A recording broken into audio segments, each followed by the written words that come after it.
Real takes over fake debates, authentic truth. Can't underestimate SB and Sean breaking through the noise, serving real talk, the genuine choice. No pretense, no hidden schemes. Just sports, passion, fueling dreams. From the field to the court, every play that's made. Real takes over fake debates. Turn it up, hear the honest sound. Unfiltered sports all year round. Discussions pure, no masquerade. Real takes over fake debates.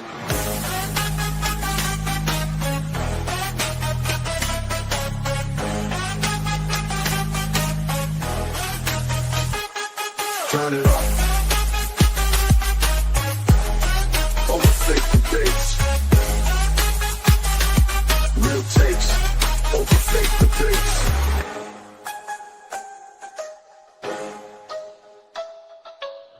Real takes over fake debates.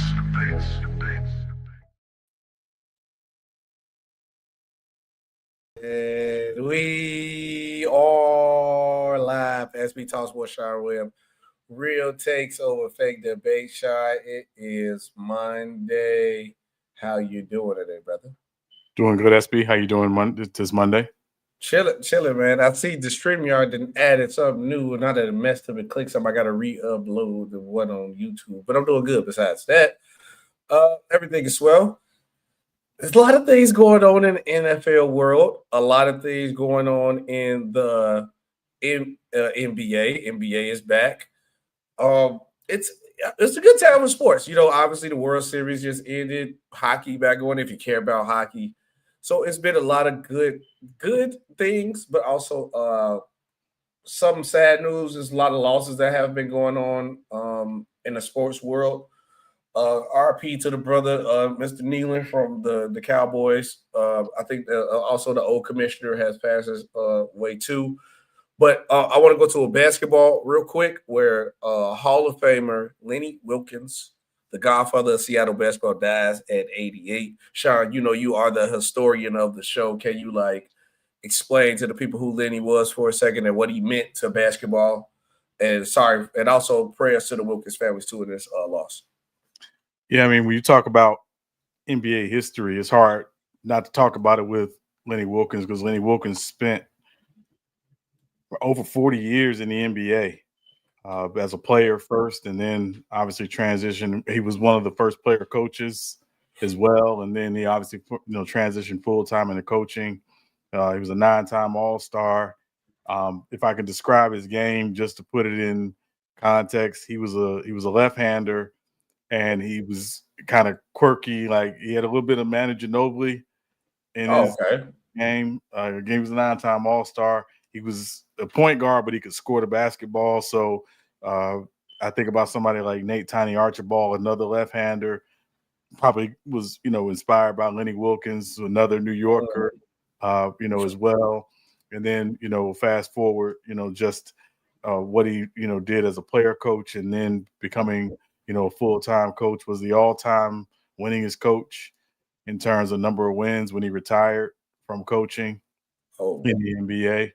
And held it for quite some time until I believe Greg Popovich was the one who broke his record. But certainly when you talk about Lenny Wilkens, you think about class personified. He's a 3-time Hall of Famer as a player, as a coach, and also he was an assistant coach on the 92 Dream Team, who were inducted into the Hall of Fame. And he was the head coach of the 96 Olympic team, which some people call Dream Team 3. Is he the only person to ever do something like that, to be inducted 3 times, or what's the most somebody ever been inducted? Because that's up there. Yeah, I think it's 3 times is the most for anyone, as I recall. Again, because you could be inducted as a player, as a coach, as an executive, as a contributor. As different ways. If you were inducted, as a part of a team, so it's different ways to be inducted, obviously. But and then you think about we talk about the top 75 list, and when they did the top 75 list, SB, there was a top 15 coaches list. The only name on both lists is Lenny Wilkens. So, that's how good he was, as both a player and a coach. But again, what he meant to the Seattle community in particular in the Northwest, he played on the St. Louis Hawks. He was a teammate of Bob Pettit early in his career. And then, had a chance to coach some of the all-time greats like, Jack Sikma and Dominique Wilkins and others. Godfather for real. Yeah. So, I mean, so he's again, you can't talk NBA history and not talk about Lenny Wilkens. So that's just to put his career in perspective just briefly. But, when you talk about the best players and coaches to do both, Lenny Wilkens is right there at the top of the list.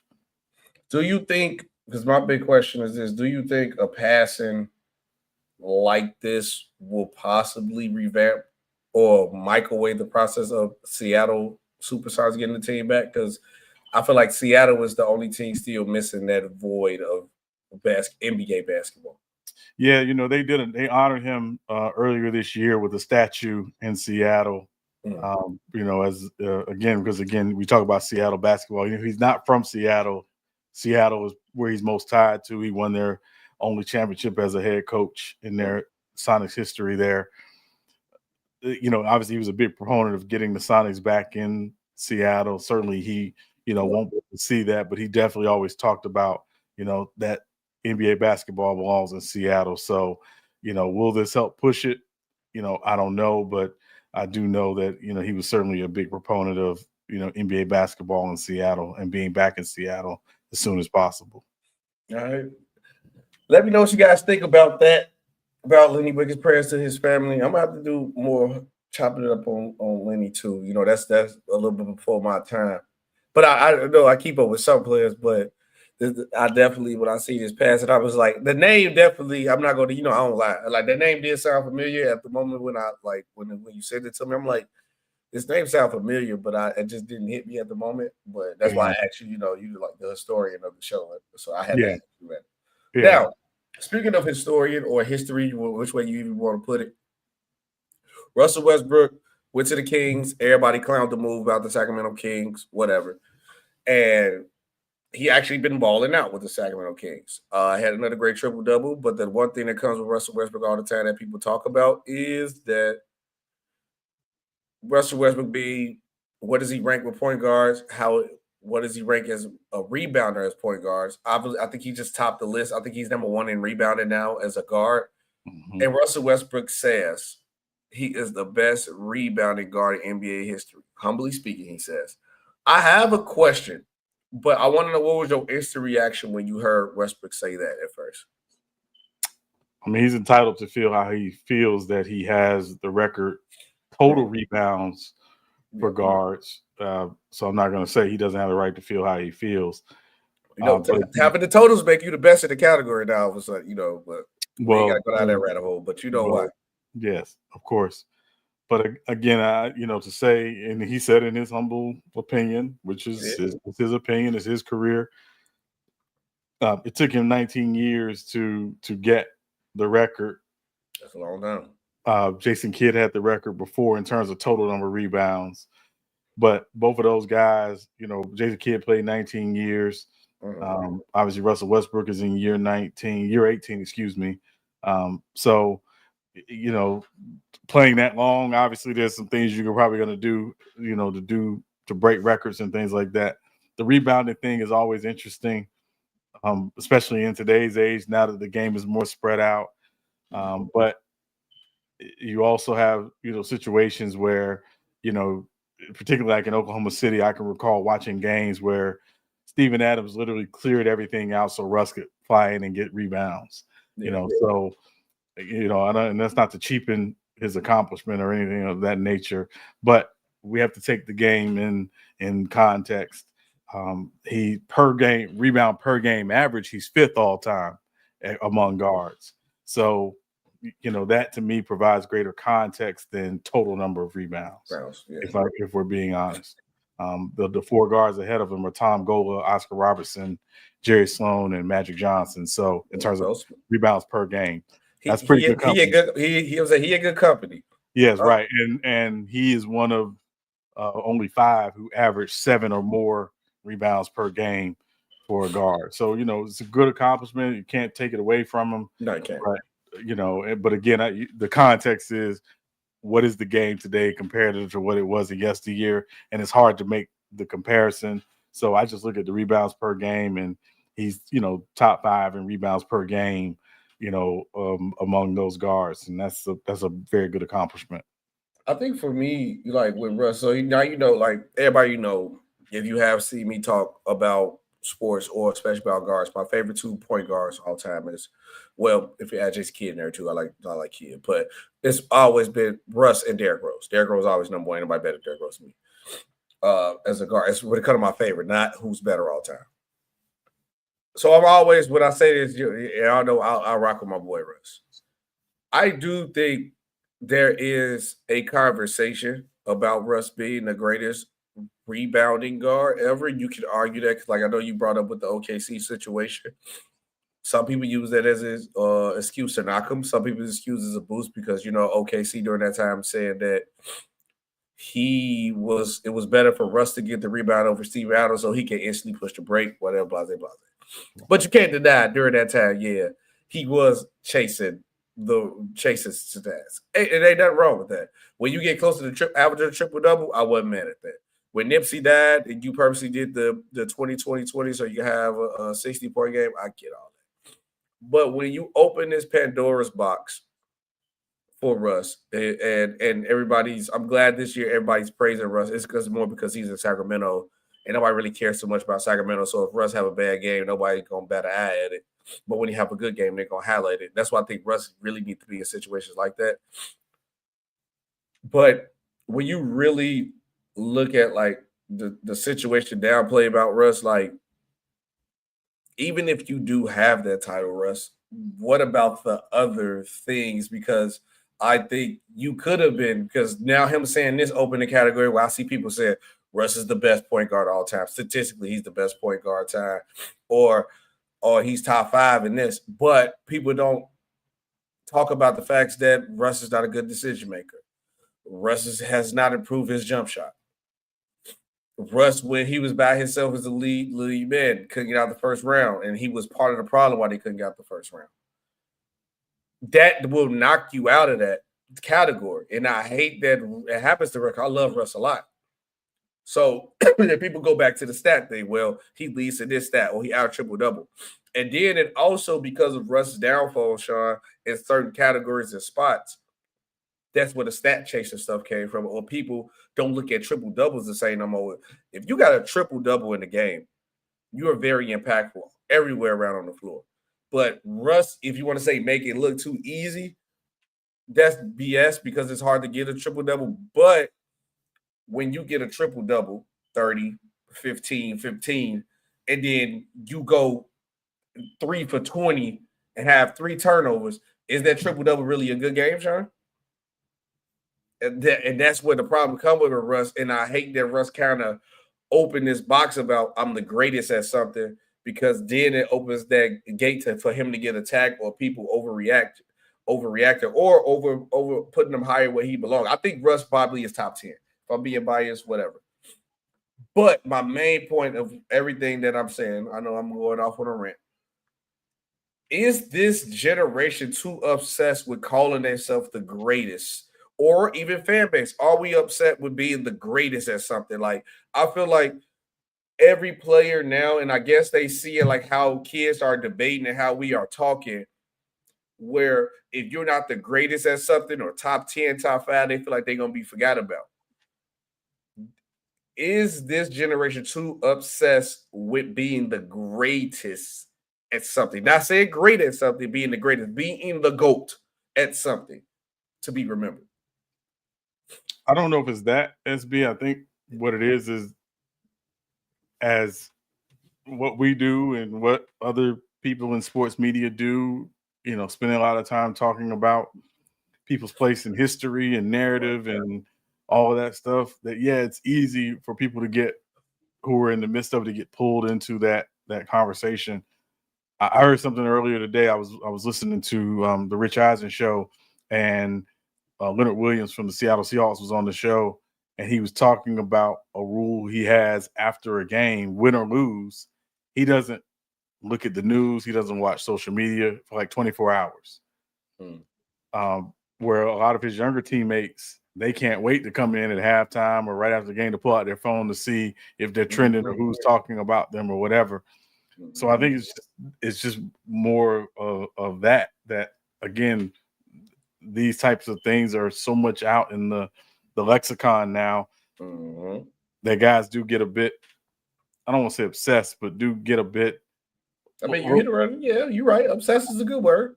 I mean, I don't want to use the term obsessed because I don't know if it's an obsession or if it's just sometimes it does appear to be a bit attention starved, I guess, if I can use that term. So it doesn't surprise me that guys throw these things out and say these things because that's the age that we're in today. Shy, my people call it clout chasing.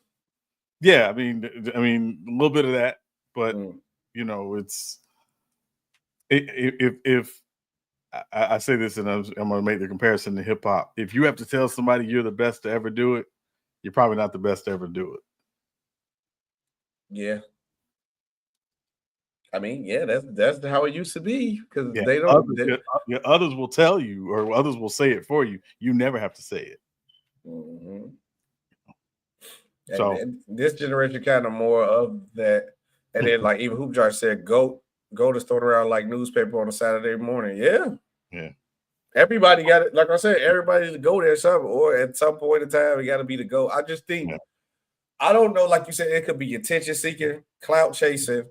From the player perspective, from the fan perspective, I just think everybody wants to be a part of the moment. I seen the greatest this. I lived to see, you know what I'm saying? I just think that's what it is to me. Yeah. Or I think that's what it will turn to at some point. Like I seen the greatest player at this all time. So that's why every other what week or two is somebody said they was the greatest something. And I just thought about this now because I seen it was a video of Shady McCoy. You know, Shady is nice. Yes. They just asked him. So obviously, Shady McCoy think he's about the shiftiest running backs ever. Yes. I like what he did in the video. You say, bro, I like who he gave love to, but is he more shifty than LT? But then I'm saying that's the point. He said that he's great, the greatest, shiftiest running back of all time. That's another thing. That's the same thing. Everybody obsession because people want them. What I think from a player perspective is everybody want to attach themselves to be the greatest at something so they can be remembered. People don't want to be forgotten. That's what I think it is from the player's perspective. And the fan perspective for me, I think everybody want to be the part of the moment saying I was there to see the greatest of blase. That's what I think. But I think it's coming to a point where it's like overbearing obsession. Yeah, I mean, certainly, right? We like to take a skill, we like to take an attribute and say that person is the best at that particular skill and, you know, whatever, blah, blah, blah.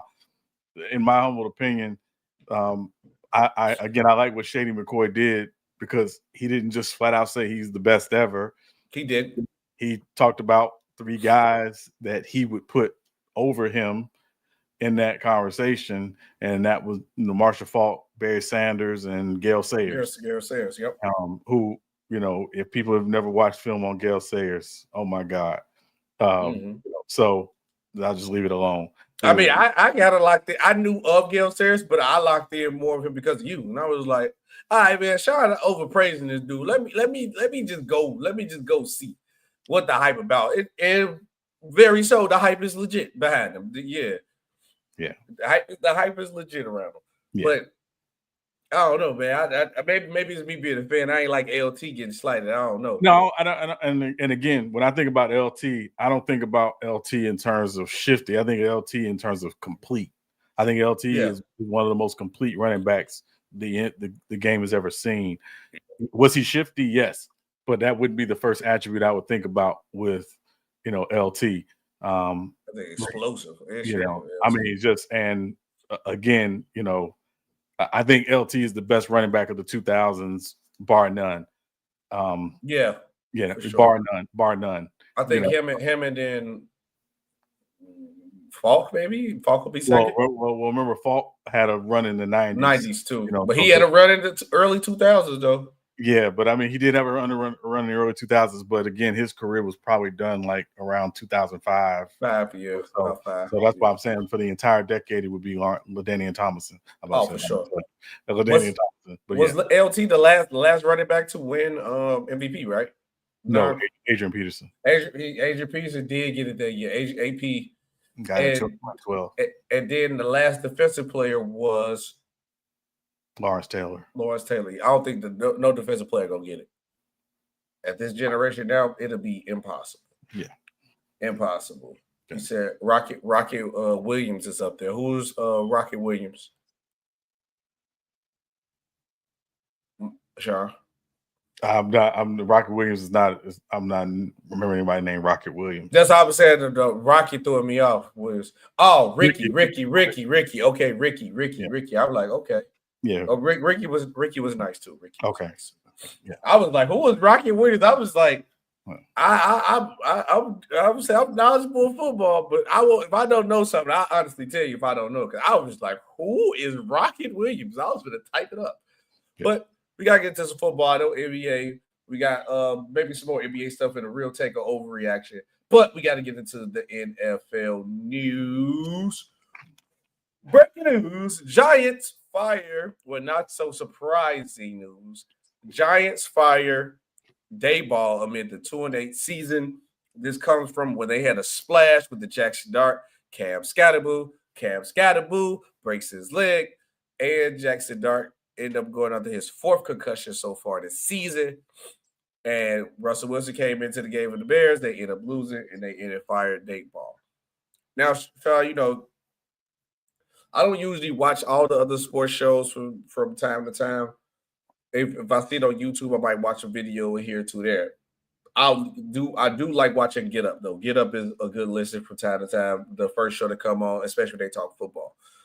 So I think it was Get Up because Rex Ryan is on Get Up. It was Get Up. I'll mention the right one. Mm-hmm. So they was talking about Daboll and how he was coaching for his job out of desperation. And I didn't ever really think about that until I went back to see. They was like, remember the time when Jackson Dart got hurt? And when Jackson Dart got hurt, went to the tent because he didn't want Russell Wilson in the game. He literally ran into the tent to get Jackson Dart out of there. 100% probably not even fully healthy from his concussion. Risking this young man's career because he was trying to save his job. And when you look at the decisions that this coach has made, since Jackson Dart been in the game, you can tell he has been coaching for his job. This young man that had 4 concussions, where Daboll has put this man in danger because he did not want to lose his job. I think this was a smart fire by the Giants. First of all, he should have been fired before even this year. He should have been gone. But to risk your young quarterback, and you can't tell me he ain't play part of the problem of Jackson Dart get hurt. I know somebody gonna be like, yeah, he's young. He trying to think he can run through everybody. Look at him and Cam, they play style. But you still supposed to protect your quarterback. Your quarterback is your main piece, so you keeping your job, 1. And 2, I know you have not been telling this boy to slide because he has not tried to slide once. And the plays you are calling is putting him in danger. He supposed to tell Jackson Dart, of course, you go for a little splash play, a splash run here and there, but use your legs when it's necessary. And I 100% agree with the guys on Get Up that Daboll was coaching out of desperation, and them firing Daboll at the time they did might have just saved this young kid's career. Because, Sean, I'm telling you, he would have had Jackson Dart out there with 1 leg and 1 arm if he could. Because he didn't want to play Russell Wilson because they was going to lose Russell Wilson. But what was your reaction to the Giants firing Daboll? I don't know a single Giants fan who was upset today. There you go, Taj right there. He said, woo. Yeah. I don't know a single Giants fan who was upset today. I think many of Giants fans wanted Daboll gone after last season, truth be told. let me preface Joe Shane and Daboll. Now, the Jackson Dart draft, and obviously getting Abdul Carter and getting Cam Scatterbull late in the draft has, I think, endeared some goodwill. Mm-hmm. That said, this season has been nothing but a disaster outside of Jackson Dart flashes and Cam Scatterbull coming in and providing real pop and a real spark. Obviously, we haven't even talked about Malik Neighbors being out for the season. Another player as well.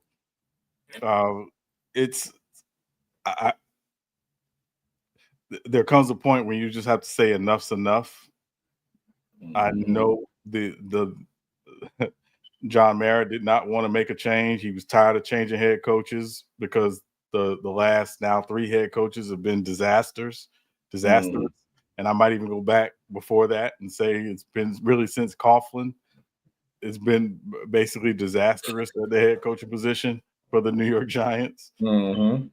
But obviously, the way they've handled and handled Jackson Dart, and you mentioned him getting hurt and them not imploring 4 concussions, son. Yeah. And what was this? Where did they play the Chargers? Not even control. I want to go back to see when they played the Chargers because it wasn't that long ago. It wasn't that many weeks ago. I want to say it was like week 4, week 5. I'm gonna look. Go ahead, but finish your report, and I'm gonna tell you exactly what week it was.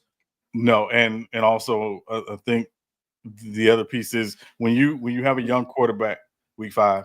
Week 5. So he had 4 concussions in 5 weeks. Yeah. So that, and then also just the fact that you have to implore your young quarterback via play calling, via conversation. You have the keys to the franchise in your hands. You have to get down and protect yourself because you control every job in this organization, from the front office to the coaching staff to the players on this team. You control that. So they got to get, coach some of the recklessness out of Jackson Dart. And there's a fine line between recklessness and competitiveness. And we know Jackson Dart has a little bit of both from his time at Ole Miss. That said, the handling of the quarterback situation, the fact that, and I'm not even going to take it away from Jackson Dart, there was no real quarterback competition in camp. They had already anointed Russ the moment they signed him as the starter. And the fact that they did not go into camp with a real quarterback competition. And if you watch them in the preseason, I didn't watch a lot of preseason because I don't. But from what I was reading in camp and even in the preseason games, that Jameis Winston was out playing Russell Wilson in both. So the fact that Jameis never really got an opportunity to start the season, they did not want to rush Jackson Dart on the field for obvious reasons. But them turning to Jackson Dart was literally Daboll trying to save his job and save his coach's job. Because it's not just him, it's also the coaching staff there as well that, you're trying to save. So a lot of things there. But if I want to just point to this season, that Denver game was the nail in the coffin for me. Yeah, I would have fired him after that game too. Yeah, you give him a I want to be careful what I say here, so I'm not going to say it. But you're giving him a true opportunity to try to save his job, and this is how he handles it. To me, that's not a head coach. That's not. And I'm not. And again, this is not me pouring down on Daboll, but that first season was an aberration. It was not the norm because anybody can come in the first year and you can have immediate success. Would you? Because let me ask you this, SB, just real talk. Would you rather have what Dan Campbell has done in Detroit, or would you rather have what Brian Daboll has done in New York? I'd rather have what Dan Campbell has in Detroit. I'd rather lose 4 or 5 years and build a foundation, and then we'll be great later on. Right. 100%. Because even when the Lions was losing, you was like, they look nice. Only thing I heard people saying bad about the Lions when they was doing bad, but they were just hating on Jared Goff because Stafford had won. They was only talking bad about Jared Goff. Literally. That's the only thing they was talking bad about. Right. So because you think about it, those first 2 years, in Detroit, it was tough. It Like, was. it was tough. That third year, they got to turn around. They ended up losing the NFC Championship game, and then last year they lost in the divisional playoffs. So, you know, but you did see, you saw that second year they were building the foundation of something, you know, potentially really special. And we've seen what they've been able to do the last 2 seasons. So at the end of the day, I just think, you know, when you're hiring a head coach, you got to hire someone who's going to build a program that's going to last over time. Yeah. And it's very clear Daboll didn't do that. And also, I want to just add one last caveat. Brian Flores, the former head coach of the Miami Dolphins, was supposed to interview for that Giants job. Mm-hmm. Part of the reason why he filed a lawsuit against the NFL was because he got a text from Belichick in error, Belichick saying congratulations on getting the New York job, the Giants job, and Flores had yet to interview for that job. They were only interviewing, had planned to interview Flores, knowing they were already going to choose Daboll. So it does make you question just a bit the competence of that front office and that ownership and how they handled the whole coaching search situation. Is the same guy office from that video? From the Hard Knocks video, is the same guy with the Saquon part? Is that it's the same guy still there? Joe Shane, yes. Yeah. I keep my comments to myself. I was going to say something that I don't need to be saying. But yeah, I think that moment sums up the Giants, that moment right there with the Saquon Barkley situation. And I do think, Sean, if you really were coaching to keep your job, you would have had a real legit competition. And I think ain't no way Jameis Winston ain't got a chance yet. I don't, and for me, it is, Sean, you can answer this question for me. I get Jameis Winston might throw an interception here and there. Every quarterback do. But he can make every pass on the football field. And he can put up points. Why is Jameis Winston not getting? What is the problem with Jameis Winston that he's not getting an opportunity? Because the talent is there. He's a great leader. He's a funny leader. It might be funny because, you know, he do the preacher voice, eat the W's and all that. Look corny. But when he's on the field, all that funny stuff go away unless he celebrated a touchdown. What is the problem with Jameis Winston that he's not getting an opportunity to me? Because I definitely thought he was better than Russell Wilson. I think he still is. To be honest with you. Well, what will be interesting, Mike Kafka's taking over on an interim basis. Is he going to make a change in terms of who's backing up Jackson Dart when Jackson Dart is healthy? Because I think it's Jackson Dart's job, right? Yes. That's Jackson Dart's job. He is the present. He is the future. Will he make a change, or will it be, you know, Russ will still be the backup? That remains to be seen. You know, again, obviously we're not in the building. We're outside looking in, but I do know from pretty credible sources that they did not have a real quarterback competition. They had already anointed Russ the moment he signed that he was going to be the starter, regardless of how bad he was the year before in Pittsburgh or the year before that in Denver. So I'm saying that they have shown the penchant to be stupid and not handle these situations correctly. Front office, ownership, coaching. That's an organizational problem across the board. But the bottom line, SB, was somebody was going to get the axe, and Daboll was going to be the one to get the axe before anybody else. Well deserved at that. I should say that. It's the team that I wish we're going to talk about later in the show that's going to have a quarterback. Where I'm asking a quarterback should go to this team. But the trade deadline pass, a team that could really use Jameson Williams right now, and I think they'll be way better and dangerous. And I'm kind of glad they don't got him because it's my team in the division. And Jameson Williams was on the Minnesota Vikings right now. Sean, they might be leading the division. I'm being honest with you because you can't tell me Jameis Winston wouldn't come to Minnesota right now and play better than Carson Wentz and what JJ did so far this season. Not disagreeing with you at all. Ain't no way. But we talk about that more. Next up on the list, Joe Shiesty is returning to practice following the turf toe injury. Is this a good sign? Do you think he should come back, or you think he should just sit out the year? The Well, Bengals are 3-6. Well, he's got a 3-week window to practice before he has to come off of IR if they're going to bring him off of IR. Obviously, when you look at just the division, they're not out of the division with Pittsburgh.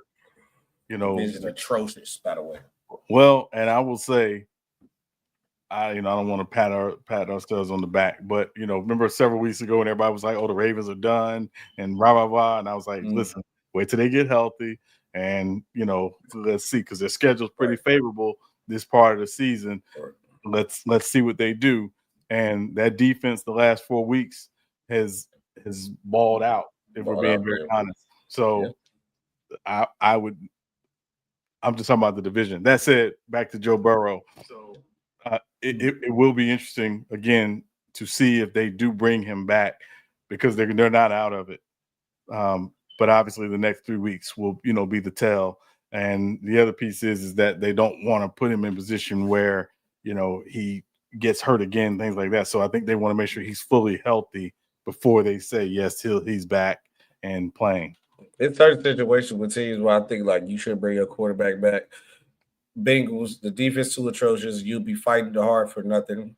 Y'all, I think they'll be fighting hard to be mediocre. I think they should. Y'all brought Sleepy Joe in. Rock out with Sleepy Joe in the season. Same thing with the Giants. Rock out with Russ or Jameis Winston. Let Jackson Dart sit out the season. Finish the season. It ain't worth it. Y'all don't gain nothing. And I get the Bengals are right there. But if the Bengals, let's just play devil's advocate. The Bengals sneak win the division. Who in here believes, or when I say who are here, me and you, and who are here watching or listening to this podcast, believes the Bengals will make the playoffs and make any noise? It will be your first round exit. Don't even waste Joe Burrow time getting him injured again. Sit out the season. Call it one. That's just me. But I love to see Joe Burrow play. I'm not going to lie, but I shall pass. Yeah. Now, Sean, we talk about the NFL, right? The MVP. It is a dire conversation because we actually have a 3-person race. I mean, I think if you have a logical mind and an unbiased, not making this a quarterback award, man, we all know who's the MVP right now. But as we know, the NFL does not work like that.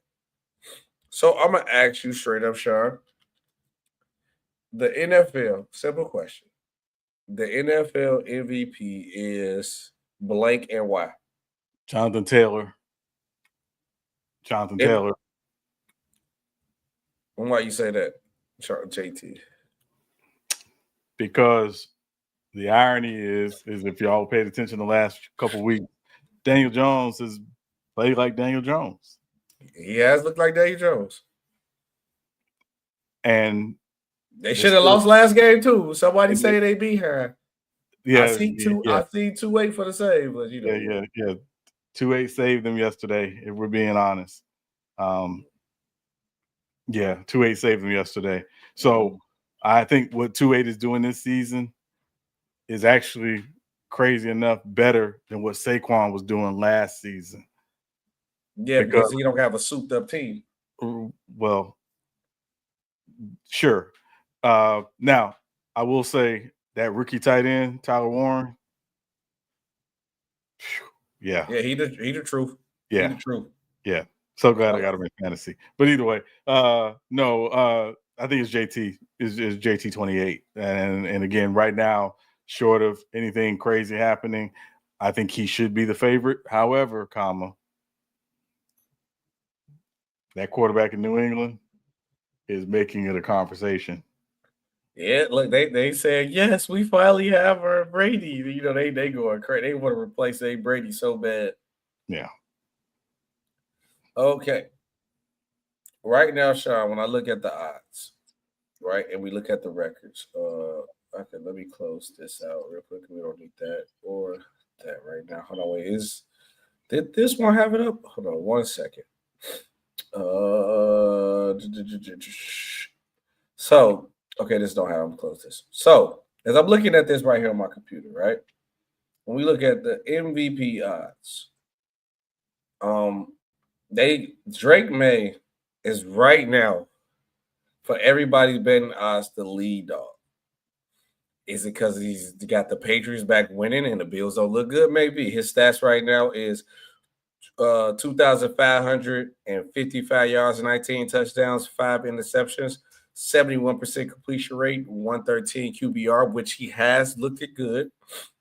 Jonathan Taylor, I'm going to get a rushing TDs, but 1,139 rushing yards, 60 yards per carry, 15 rushing touchdowns, and 30 receptions, not counting the receiving touchdowns that he had.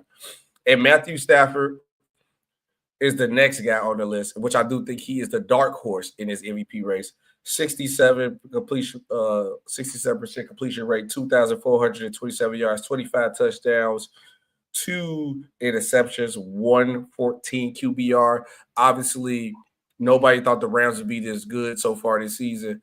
And also, Matthew Stafford is right now on the touchdown to 0 interception streak. I believe he had 20. And I think the record is 20. I think he made it 22 yesterday. And the record is 26 by Tom Brady, though 26 touchdowns with 0 interceptions.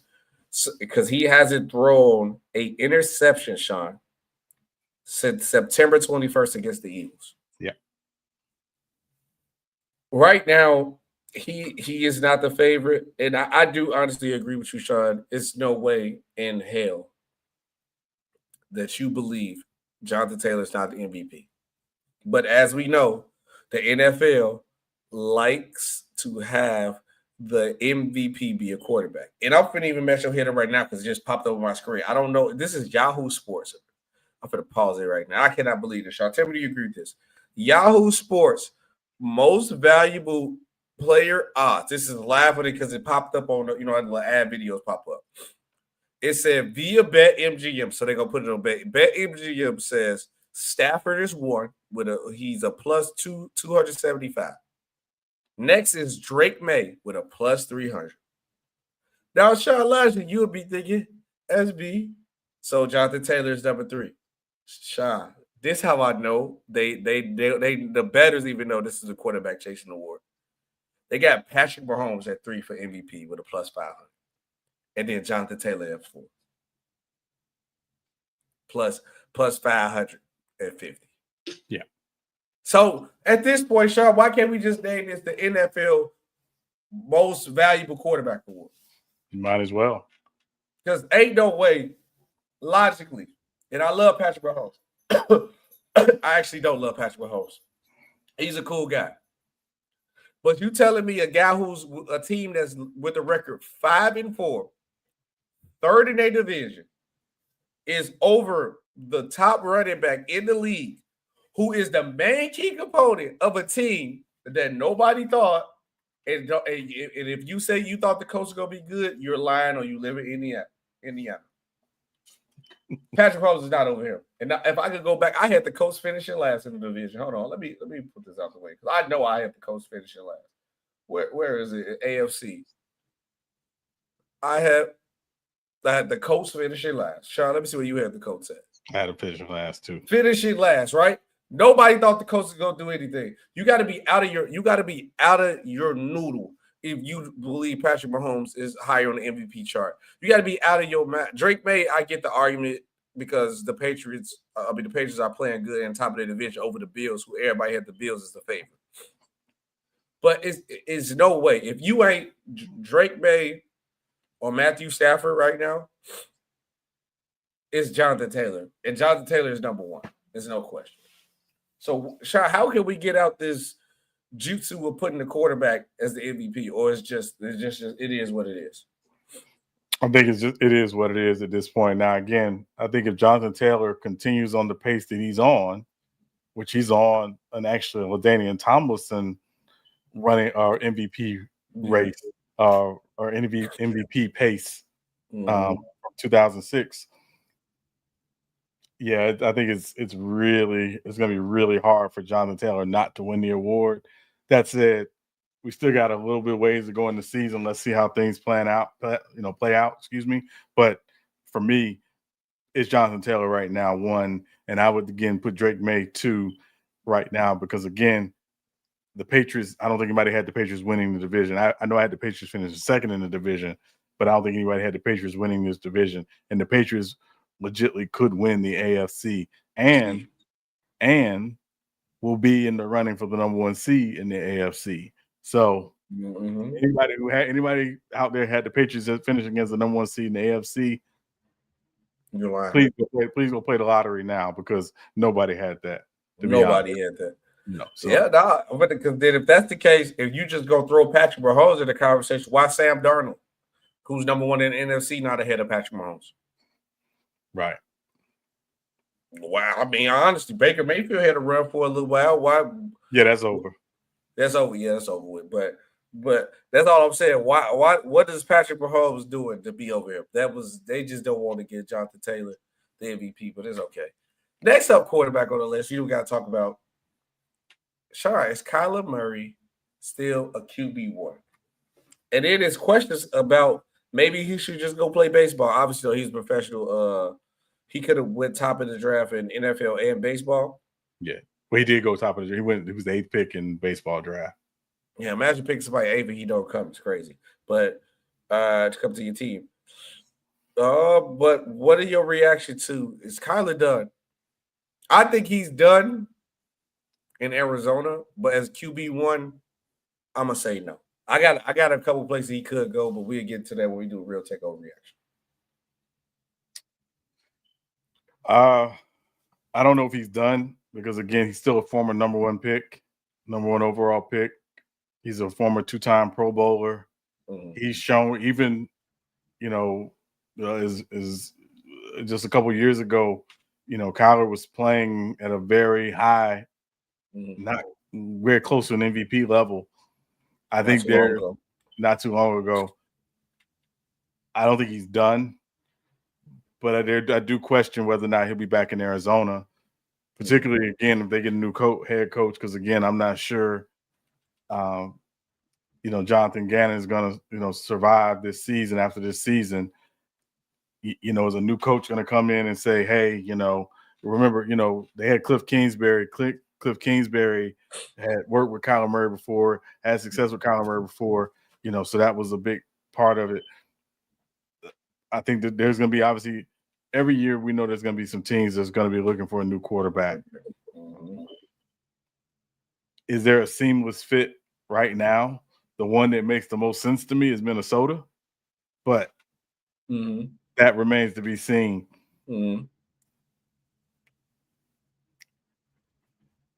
I just don't. But I can't say definitively, yeah, he'll be starting in the NFL next year because I don't know. I don't know. If he goes to where you say he'll go, he's going to start. It just depends on where he goes.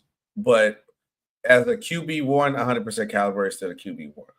I'm sorry. It's just that somebody needs to just shut down and I know it's a running joke with that, but about the Call of Duty situation or Battlefield games or just the games. But I'm just saying, Sean, I know it would be idiotic to run a joke, but if every single time around the same point of the year you just mysteriously get hurt or mysteriously throw it off when a certain situation come on, I'm a game head myself too. I get it. I understand. So I understand it, Kyler. When you rock with something, you want to play the game, it's cool. But also, it's still other little things, too, on the field that people are not talking about, too. Perfect example. We finally see Marvin Harrison arrive. Marvin Harrison Jr. looked nice on the field, looked like what we thought he was. Kyler Murray went on the field to make that happen. Jacoby Brissett do that. And when that happened, Sean, when Marvin Harrison Jr. had like back-to-back solid games, I said Kyler Murray was done here. I said he was done. I knew he was done because now that shows me, or at least that if I'm looking at this as a fan, somebody who's an NFL expert got to look deep dive into this. Like, Kyler Murray can't unlock our top receiver that we spent the top draft pick on, who's supposed to be the next top guy. Yeah, no, he can't be our quarterback because if a backup can come in and unlock this guy, yeah, you the problem. And you always heard around this time, and we got questioned about your leadership skills. Oh, yeah, we're okay. Let's go ahead and move him out the way, try to get something for him. Maybe you draft a quarterback, this upcoming draft, could do quarterbacks coming, or probably get a vet and get a vet and just come in and run the show. But once that happened, Sean, I knew Kyler Murray time is done. But as a QB1, nah, he's still talented enough to be a QB1. I think maybe a change of scenario will fix Kyler Murray, whatever he got going on around that time. Remember, if video game or not, whatever, you want to joke about the video game stuff or injury, I think a change of scenario will be good for him too also. Can I just say one quick thing? One quick thing, SB, I know we got to move on. I don't think it's a matter of whether or not Kyler Murray is one of the 32 best quarterbacks in the NFL. I think we all can say that without question. I think the question is there a team who's going to say, yes, you're absolutely our guy and you will be QB1 if you come here? I don't know. Because as we know, there's only 32 of these jobs. There's QB1s who are sitting on the bench or who are backing up guys. So at the end of the day, I don't think it's a matter of if he's a QB1. It's, are there 31 other teams outside of Arizona that will say, yes, you're our guy? I don't know that to be true. Yeah. Now, quick part for the last question. Say if that's not true, should he go play baseball? I think that's again, I don't think it's he obviously has a talent to play baseball, but he has not played baseball in a long time. So could he just pick it up and go play? I don't think that would be the case. I think he has to, go to the minor leagues and slowly work his way up, get the at-bats and things like that. But obviously he has a talent, I think he clearly has a talent. All right, now we got to get into a lot of things happening in week 10. We definitely got to get into our picks of the week. What stood out to you the most in this week 10? Because a lot of stuff has happened this week. Yeah, I mean, again, I think, there's still no definitive best team in the NFL. I like it, though. I genuinely like it because we don't know who's going to win a championship. Right. I think it's going to be a random team that wins. I think there's 4 or 5 teams, and I'll just use the NFC for example. Philadelphia, Detroit, excuse me. One of those 3 teams in the NFC West. Green Bay, I would still put in that conversation. If the playoffs started today, the Bears would be the 7th seed. If they started today, playoffs started today. So it's going to be a very intriguing last, several weeks of the regular season. And these games are going to matter, quite a bit. In the AFC, I think there's a little more separation. But again, who's going to win the AFC East? That remains to be seen. Obviously, the AFC West is still very much a 3-team race, so it's some really intriguing, intriguing things going on here. So that's what I'm looking most forward to. Can Pittsburgh hold off Baltimore? Is Baltimore going to sneak in and win that? Not how they just look against us. That offense trash. Aaron Rodgers look washcloth. Yeah, and washcloth. Yeah, and so I think that's a big thing. And again, would it shock you if at the end of the season we're saying the Ravens are the AFC North champions? No, it shouldn't, and it wouldn't. And so, what's going on with Buffalo? Because they looking shaky. They looking shaky. Yeah, especially that defense. So that defense. It's there's still a lot of questions to be answered. I don't think anybody has separated themselves as we're clearly the best team in the conference. Even as good as the Colts are, I'm not saying they're definitively the best team in the conference because I think they can be beaten in the playoffs in the first round against the right matchup. So, that's what I think is where I am with week 10 is just there's still a lot we don't know yet, and that's okay. That's good because that brings intrigue. Yeah, I have to agree with everything you said because I'm gonna double down on that. One injury would change the trajectory of any team right now. One injury would change the whole landscape for any team. Not go what I want if I get hurt. I'd rather have everybody 100% healthy. But Sean, if I had to summarize my week 10, one, F the Raiders, always F the Raiders. The Raiders are trash. The Colts look legit. Jonathan Taylor's MVP. I'm literally going down and get lists from like every game. The Brown situation, Dylan Gary, you look tough. I think Stefanski is going to probably be the next guy on the hot seat. And as much as I love Justin Fields, and I do love Justin Fields because he's the reason why I started back supporting the Bears. And I'm going to be honest with you. If you didn't watch the show, I'm not going to repeat the same thing that I tell you every time why I mess about the Bears. But Justin Fields was part of the reason. Justin Fields not a starter. My theory about your Saints taking games on purpose is still true because every game that they was try to go for a win, they have won so far, Sean. This was the game on the list that I have for them to win. That is true. The Patriots look legit. The Patriots is legit. Drake May has solidified himself as the starting quarterback and also solidified something in Sean that maybe UNC can actually maybe can produce good football players, not just a basketball school. Possibly. My Baker hype has kind of died down, but the Buccaneers have been injured, but I still think they're a legit threat. The Ravens look good. JJ McCarthy is not as good as a lot of people say that he is. And I think Jettas will apply pressure this next season to try to get a quarterback, or he might leave. Buffalo Bills defense has been very suspect to me. I question them as a real legit threat as a contender. Caleb Williams and Ben Johnson is finally molded into a perfect coach quarterback specimen where you're getting the balance of the simple plays. Obviously, these things that they got to improve on because they always playing catch up. And luckily, Jackson Dart got hurt because they could have lost that game. But in the fourth quarter, they need to figure out whatever they do in that fourth quarter. They need to add that to every other third quarter, especially the first. Okay, not kidding. All right. My dog over there having nightmares. But next up on the list, the Jacksonville Jaguars is 100% fool's gold, overhyped. Don't have too much to say about the Texans. The Seahawks are legit, and I got some of the real takes overreactions for them. They are legit. What else is the other team? Justin Herbert is the truth at quarterback. With all the injuries, he still found ways to win, and our receiving core has looked great.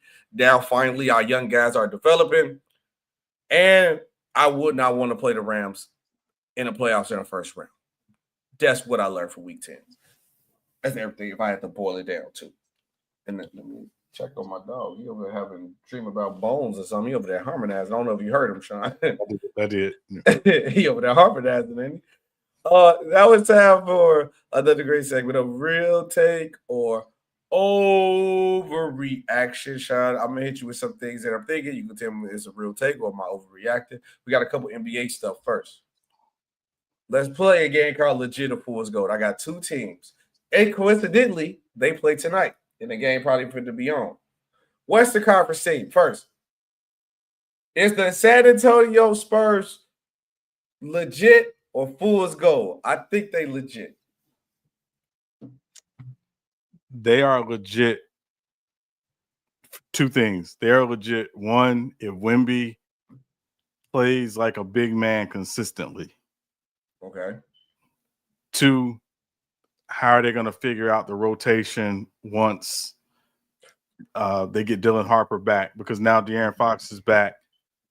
You know, there's only so many minutes to go around. Vassell has played well. Obviously, Castle, Fox, Harper. Those guys are going to need minutes. So, it's a good problem to have until it's a bad problem. And so that's what I'm going to be looking for with the Spurs is how they'll figure out those minutes among all those guards they have. But they're playing really well. They're playing, and particularly defensively, they lock in. And that's for a young team with some vets sprinkled in here and there. They're a good team to watch. But they're legit if those two things come together. Wemby playing like the big man he is and not bailing teams out, shooting too many long jumpers, and them figuring out those guard minutes in the rotation when everybody's available. Sorry, am I the only person who see this? And I'm saying it could go two ways. The Spurs are set up for success either way with this. If this happens, Sean, like you said, it's a good problem to have. If Dylan Harper and Castle develop into stars, you can move De'Aaron Fox for a haul and bring in better pieces for your team to solidify your team. Or if they not growing how you kind of want to grow, or you see the potential, or you are better with De'Aaron Fox, you can trade Castle or Harper or both and still get a haul. So it's like they are wealthy when it comes to this team. Where it's like, what I think is going to happen is that Harper and Castle go develop, and that's going to be the backcourt. They probably do like one of them guys might go out the bench. They might try to pull a Ginobili, Tony Parker type thing. And I think they go trade De'Aaron Fox for a haul within like the next 2-3 years when they develop, if they make a legit push. That's just me. I don't know why ain't nobody else really paying attention to what the Spurs doing. The Spurs got so many pieces over there to make something happen. It's crazy. Next, I think they legit because they my team. They behind me. Legit of Fool's Gold, Sean, the Chicago Bulls. Imagine we top of the East. We 6-2, I believe, or 6-3, whatever. We this record without our best player. Kobe White has not played. But as we legit of Fool's Gold. In the East, let's define legit for the Bulls. Okay. Are the Bulls a playoff team in the East? Yes. We playing better than expected. Oh, wait, I'm asking you. I'm trying to make a case for the team. I'm sorry. I'm asking you. Okay. And 6-3, by the way, because we just lost. It was 6-3. Yes, I would say obviously it's early, but I would say today the Bulls are a playoff team in the Eastern Conference. Not a play-in, playoff. Playoff in the Eastern Conference. Okay. So that means we legit for now. Okay, I take that for now. We're gonna revisit this during All-Star. Right, exactly. Yeah. All-Star weekend. Next up. Real take or overreaction? I think the Grizzlies should trade Ja Morant. They're actually not even should. The Grizzlies need to trade Ja Morant. And before you go, I don't think it's not a basketball skill set. I just think it's more of him being a nuisance with the team, and I don't want him to damage his career further wise. So I'd rather they both should move on before it end up hurt. It's gonna hurt Ja more than anything because the organization always gonna be around. They just gonna label him bad for the team, and how they just backball you out the league. I don't want that to happen to Ja because I actually like Ja. So I think the Grizzlies need to trade Ja Morant. Real take or overreaction. I would say it's an overreaction for two primary reasons. Okay. It's bigger than basketball. You think about Memphis being the smallest market in the NBA. They are not a star attraction market, to be frank. They're not. Their way to acquire stars is either going to be via draft or trade. Obviously, they drafted Ja. They drafted Triple J. I think they have to figure out a way to weather this storm right now with Ja because it's bigger than basketball. Now, there are some concerns, and I don't think it's major, but there are concerns about the long-time viability of the Grizzlies and the Pelicans in those markets. If the Grizzlies trade Ja Morant, they're not going to get a massive haul for Ja Morant in terms of getting another franchise player who wants to be in Memphis, and that's a big part of it. Ja actually wants to be in Memphis. He loves playing in Memphis. So they've got to figure out how to weather this storm. There's going to be some things, again, behind the scenes that will probably be happening. That they've obviously, the last couple of games, they played better. They're playing well. Ja seems to, be finding his joy again, whatever that means for the game. But no, they do not need to trade Ja Morant at all. They need to figure out a way to make this work because, again, it's bigger than basketball when it comes to Ja in Memphis.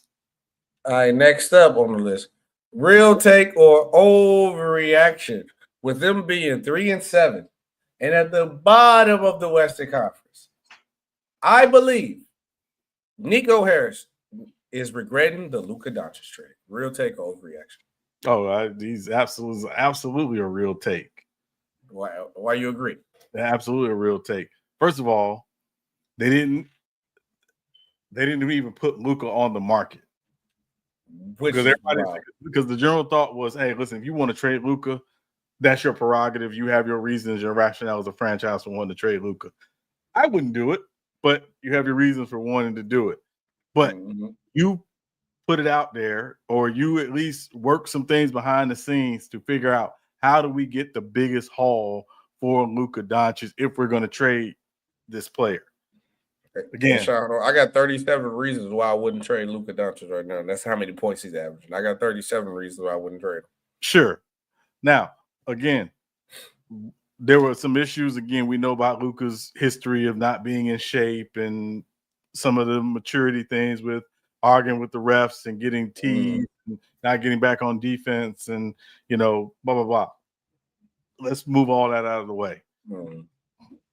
That is still a guy who you just mentioned is averaging 37 points a game right now. Again, he's missed some games this season. So those numbers are not maybe a little skewed, but, let's just – because really he was averaging about 40. Well, no, I'm saying, but again, he's missed some games.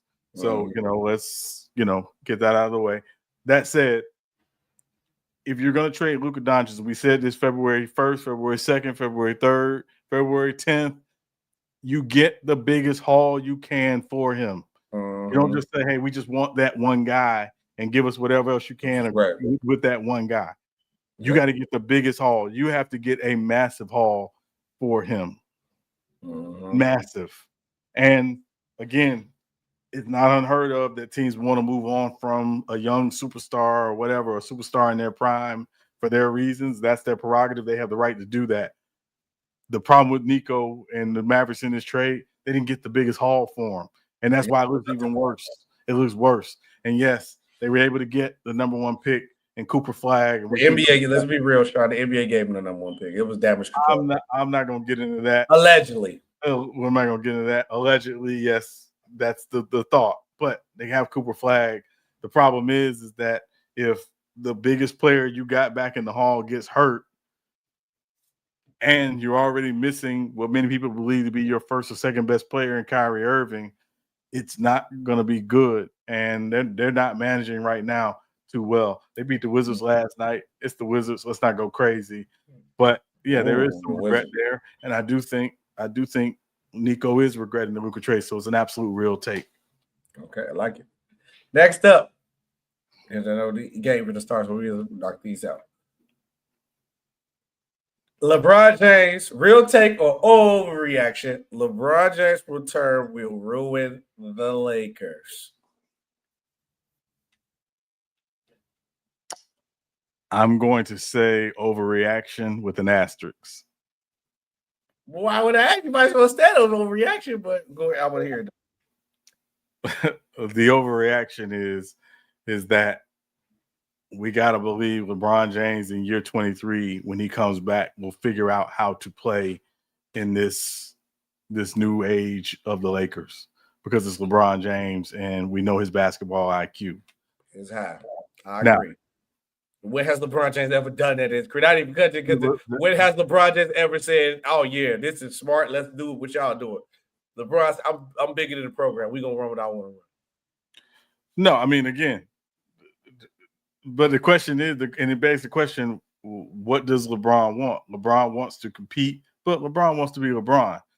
To quote the great Omar Little from The Wire, "Sharks got to swim." I mean, so when LeBron gets in the water, I don't think we can expect him to become a guppy all of a sudden. When he's in the water, he's got to be LeBron, but he's gonna have to figure out how to do that. Obviously, off of Luka and off of Austin Reeves and what they're doing right now in LA, and the fact that he doesn't have to come back and do too much. Everything, I think, benefits him at least this season.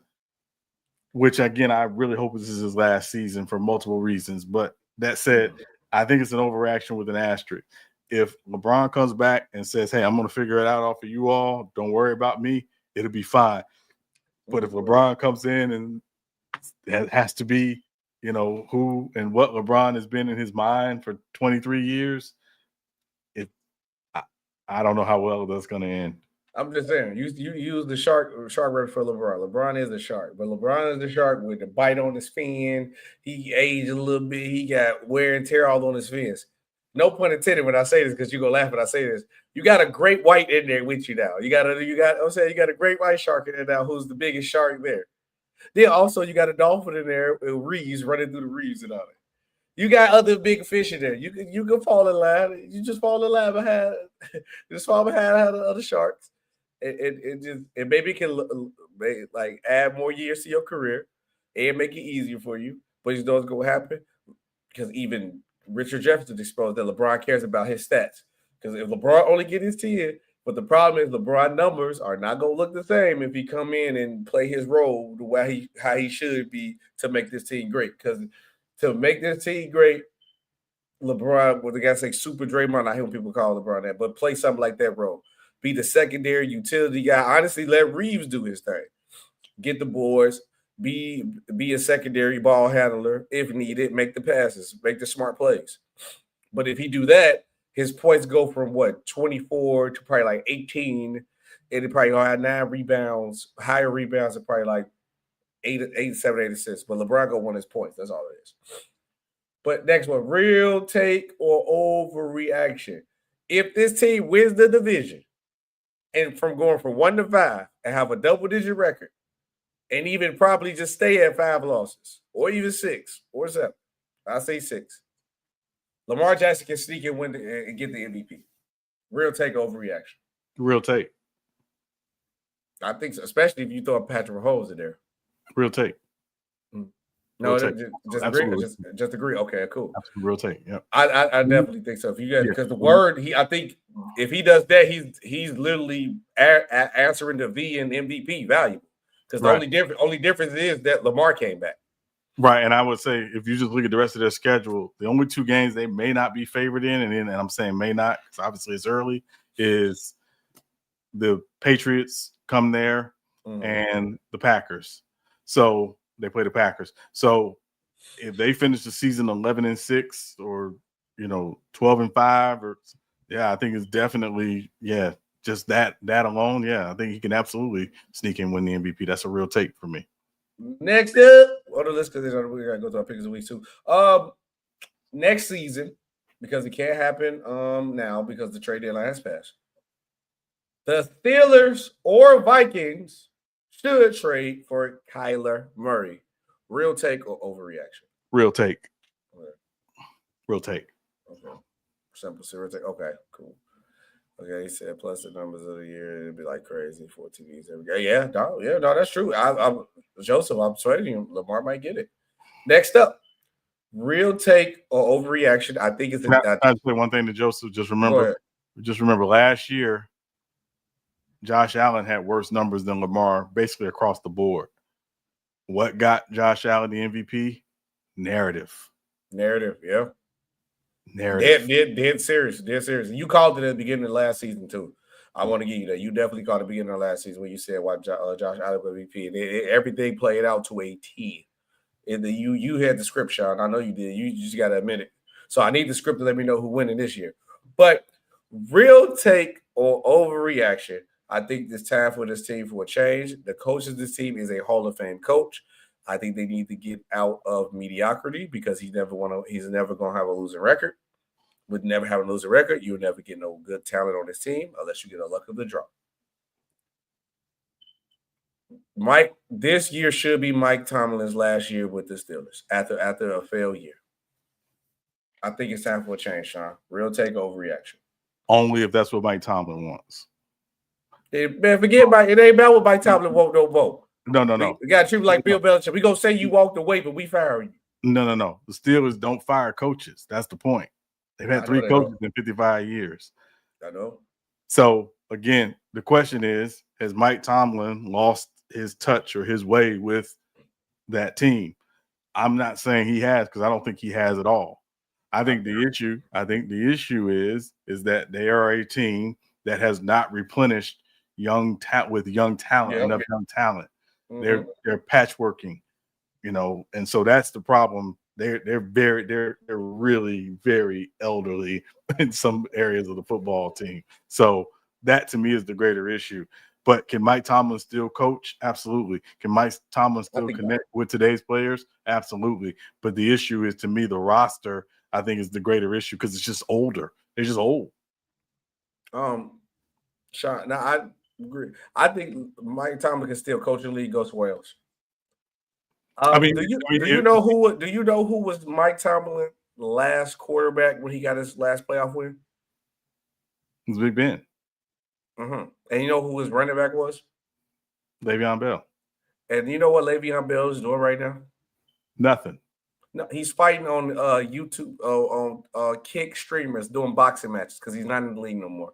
Right. What coach can lose this much or he be mediocre this long and keep a job? And I respect Mike Tomlin to death. Well, the problem It's time for a change. Well, the problem is how are we defining mediocrity? Because you're saying based on not having a playoff win in 8 years, but or also a legit winning record. Be it 8-8 ain't no legit, or 9-7 is not really a legit winning record. But you can only coach and win or lose the games that you coach and win or lose. So the record is the record.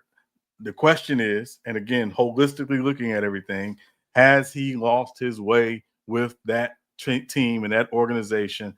I'm saying he has not. I'm saying the issue is the construction of the roster, particularly this season. It's antiquated. It's old. They're basically the Clippers. They're depending on some guys who were either just at the end of their prime or near or past their prime to play prime roles, and those guys are not playing well in those roles. That to me is the greater issue, and they're just not as talented as some other teams. That's true. So that to me is the issue. It's not Mike Tomlin, because again, they're not going to fire Mike Tomlin. If Mike Tomlin wants to leave, Mike Tomlin will leave, but they're not going to fire Mike Tomlin. That's not their way. That's not what they do. It's shaky. It's shaky, Sean. But last one that we got to get in our picks of the week. Also, I got to update the scoreboard. I asked during when we do picks of the weeks. But last one, real take or overreaction.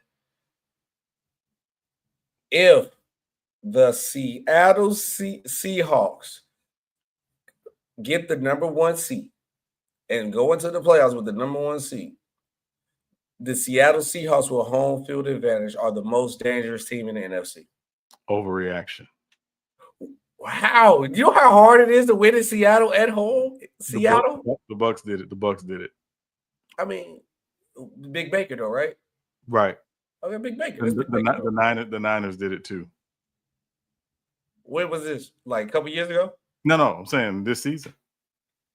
It's the playoffs, though. It's hard to do that, though, with the playoffs. Though. I mean, I'm just saying they can be beat. They can be beat in Seattle. Like, it's not impossible they can be beat in Seattle.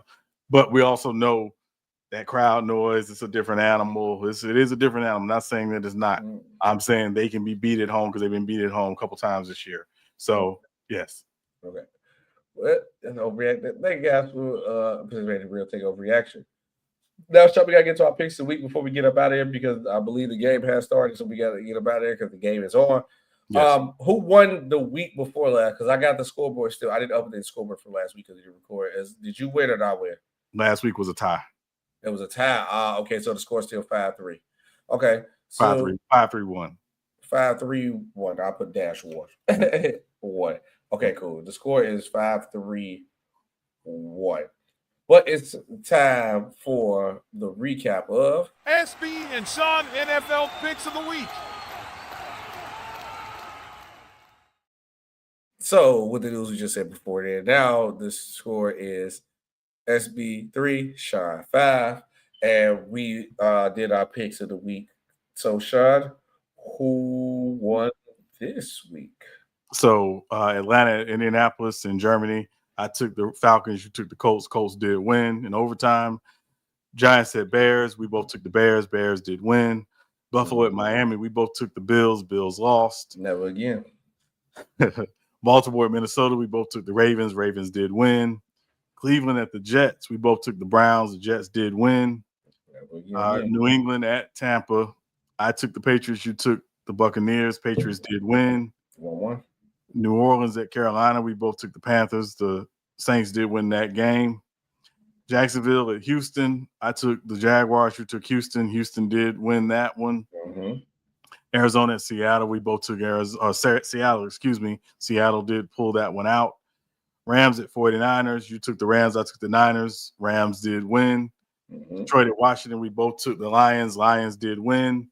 Steelers at Chargers. I took the Steelers. You took the Chargers. Chargers did win. So you do win this week. Ooh, we back on the board, baby. Let's go. Ooh. SB is back. SB is back. We back, man. We only down 1. I wish last week they would have tied. I locked in this week, man. I see a lot of risky picks. I'm kind of, we didn't really conversate with this one because I think I probably would have convinced you to take the Saints, and I'm probably glad I did because I would have probably convinced, and that would have made it probably would have made a difference in winning, but I couldn't see anything happen. But that has been the picks of the week, and this has been another great episode of Real Takes Over Fake Debates with SB and Sean Webb. Go ahead, get your popcorn, get the chips ready. Monday Night Football, Packers versus Eagles is on, and we will see you guys on the next one. Peace out.